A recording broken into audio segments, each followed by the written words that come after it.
Day. You need to do that over. I'm sorry. I need to do what over? You need to start that over. I'm one take shorty. I don't you must be new.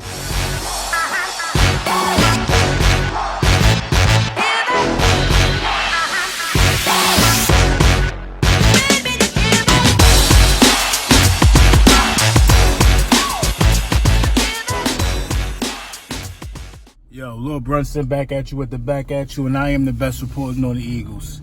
So, every year I'm gonna take my little, 3-day YouTube vacation. No recording, just to, clear the cobwebs and stuff like that. I'll do it every year around Mother's Day. So, leading up to Mother's Day, I'll take like a little 3-day thing, and after Mother's Day, I'm right back to it every day with videos, man. That's just how I think I'm gonna structure it, because you gotta, around Mother's Day, my wife loves holidays. You gotta make sure you handle your business first as a YouTuber, man, because making videos can be very addictive. As soon as you get your idea, you right at it, you know what I mean? So with that being said, the Philadelphia got double doinked, man. We got a dose of our own medicine last night with the Sixers and the Raptors. It's a lot you could take away from this series, man. I'm not gonna tell you what happened. I'm not gonna because you already know. I'm gonna talk about things from a different perspective. Now let's talk about down the stretch of the game of Game 7. Joel Embiid didn't touch the ball a lot. And I didn't like that. We settled for a lot of bad shots when we could have took the lead. Instead of settling to tie it up on a Jimmy Butler breakaway layup. I'm trying to remember, did he get a deflection and take it or something like that? But Jimmy Butler was just playing outstanding down the stretch, which leads me to one thing. I mean, Jimmy Butler got to come back. Jimmy Butler has to come back, because the way that roster is set up, Jimmy Butler can handle the ball. And all Ben Simmons can seem to do is handle the ball in against the Raptors. Ben Simmons was totally non-existent. Totally non-existent. Now, in this series, you had two all-stars on your team. You had Embiid and Simmons. One guy, but I mean, both. In my opinion, both of the all-stars on the team didn't really show up against the Raptors. Embiid was hurt and sick and all this other stuff. I mean, I seen Jimmy. Why I keep calling him Jimmy Butler? I seen Jimmy Butler damn near snap his ankle and stay in the game.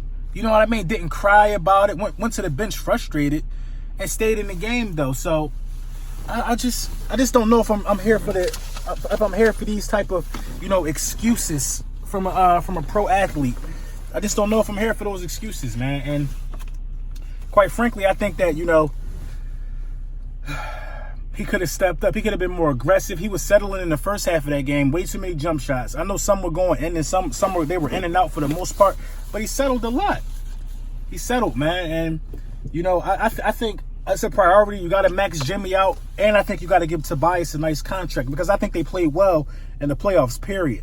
They played well. The only reason you don't bring J.J. Redick back is if you think you're going to go get Klay Thompson. I mean, those dudes played well, man. They played well. J.J. Redick kept us in it with the long ball. I mean, Ben Simmons couldn't guard Kawhi Leonard or score on Kawhi Leonard. He just couldn't do it. And not too many people can guard Kawhi Leonard, but Kawhi Leonard was just so strong that Ben Simmons couldn't get to the hole at all. At all. He couldn't get to the hole on him. And Ben Simmons really needs to develop a jump shot. He has to develop a jump shot. That's what he got to work on all summer. He got to at least be able to extend it to the free throw line. He got to be a consistent free throw line shooter, a pull-up shooter from the free throw line. That's not hard to really develop. And it's like he just don't even take jump shots. So it's not like we don't say, oh, that was a bad shot. He don't even take them. You got to take those shots if you want to get better at them. He does not take jump shots. And then if you're not taking jump shots, you're not running downhill either. You're not getting the rebound and going. You're not being aggressive at all. You're completely taken out of the game because they took the one thing away from you that you could do, which is post up on smaller guards. You're not posting Kawhi Leonard. They put Kawhi Leonard on you. Thought Lowry was going to be on you. I don't even think he would have been able to post Kyle Lowry. You know what I mean? So it's like no excuses for the loss. It's just that, the loss was terrible, man. It just was terrible. It was a very, very, very lucky bounce. I've never seen a bounce that lucky, man, on a shot. I've never seen a bounce that lucky. Seriously.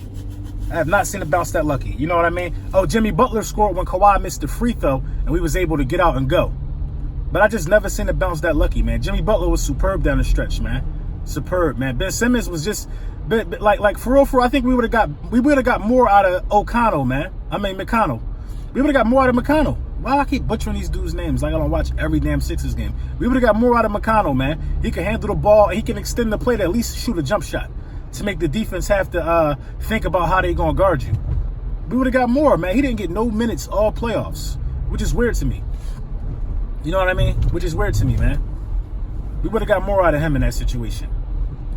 You know, Ben Simmons down the stretch, I mean, he's looking to get putbacks. I mean, they work sometime. They work. But being as though you're not even getting out running, now you're not even really getting any assists.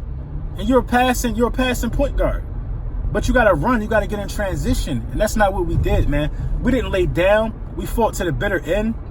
The tears from Joel Embiid, I think it shows emotion that he really wanted it all.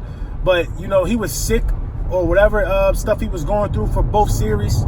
But at least he played in the Game 7. So his first career Game 7, he was able to contest the shot by Kawhi. For that shot to go in, that's a heartbreaker. That's a heartbreaker. But it's something that he got to live with. I personally could have did without the tears. The tears are for when you win. I mean, just get back to the drawing board, man. Grind it out, man. It kind of reminds me of like how Dame Lillard, man, you know, how Dame just kept grinding, man. Kept grinding. The Blazers couldn't get nothing. Dame kept grinding. Look how long CP3 been grinding. CP3, I don't even think ever made it to the Western Conference Finals, man. It ain't easy. It ain't easy to win in the NBA in the postseason. It's not easy to win, man. I mean, Kawhi Leonard basically took over the series. I mean, if you're able to, I think my game plan would have, going into that game, my game plan would have been stop Kawhi Leonard. Period. Don't worry about everybody else too much. I think down the stretch, we should have doubled Kawhi Leonard. You know what I mean? You should have doubled Kawhi Leonard. But Kawhi Leonard was getting to the hole. He was, Kawhi Leonard was hitting damn near every jump shot he shot this series, man. It was crazy, man. It was crazy. But, you know, I think they'll bounce back. I don't think Brett Brown should be under any fire. I think his situational coaching and play calling down the stretch was a little shaky to me. We didn't post up Joel Embiid and put pressure on the defense at all down the stretch, man. Like the last 3 minutes of the game, that's what you're supposed to do. Post up Gasol, make them double, and then kick out. Get a better shot, because it was times where then we get like a shot clock violation or something. Like, what? That's crazy, man. They locked us up. And, you know, Jimmy Butler, man, the whole series was the only one, in my opinion, showing heart. The only one playing like an all-star, man. You know, I'm disappointed with the play of Ben Simmons, man. I'm disappointed, man. But Butler stepped up and did all that he could do, man. I'm really disappointed with the play of Ben Simmons. Without Jimmy Butler, we probably would have got swept in that series. Period, man. Period. It was a Game 7. It ain't nothing to be upset about. You know what I mean? The Sixers did the city proud again with back-to-back playoff berths. We'll be back in the playoffs postseason. I think that, you know, off the bench, I think you could keep Ennis. I think you could keep Mike Scott. I think you could keep TJ McConnell. And I think you could look to start clearing that, man, unless you're going to give Zaire Smith some burn. You know, one person who is happy about us being put out of the playoffs is probably Markelle Fultz.